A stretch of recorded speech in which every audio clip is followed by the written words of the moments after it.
Aku hamil di usia 20 tahun. Bukan karena cinta yang besar, tapi karena rasa penasaran yang selama ini dipenjara. Namaku Yana. Sejak kecil, hidupku diatur sangat ketat oleh orang tuaku, Pak Hendra dan Bu Rika. Jam pulang harus tepat. Tidak boleh menginap di rumah teman. Tidak boleh pergi kalau tidak jelas dengan siapa. Bahkan saat SMA, kalau ada acara sekolah pun harus dijemput. Katanya mereka hanya ingin melindungiku. Aku anak satu-satunya, anak strict parents. Setiap kali teman-temanku cerita soal nongkrong, nonton malam, atau sekadar jalan bareng pacar, aku hanya bisa mendengar. Aku iri, bukan karena ingin bebas tanpa batas, tapi karena aku ingin dipercaya.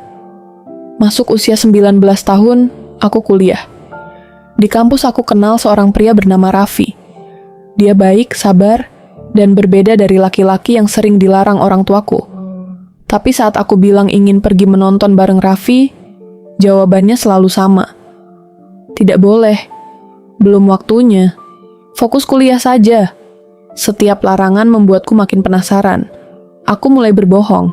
Mengaku kerja kelompok padahal bertemu Raffi. Rasanya deg-degan. Ada sensasi kebebasan yang belum pernah kurasakan. Dan disitulah kesalahan itu dimulai. Karena terlalu lama ditekan, aku jadi ingin mencoba semuanya sekaligus. Aku ingin tahu rasanya punya kendali atas hidupku sendiri.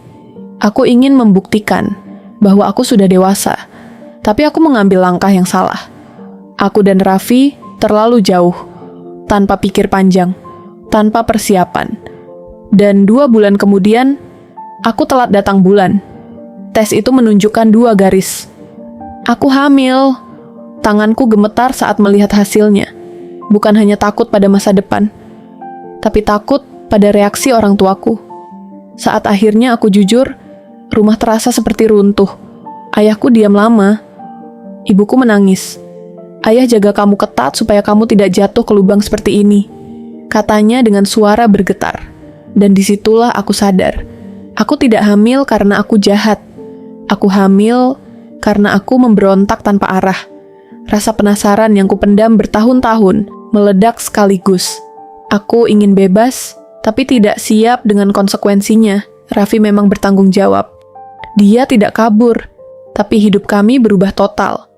Kuliah tertunda, rencana masa depan kacau, dan yang paling menyakitkan, hubungan dengan orang tuaku retak.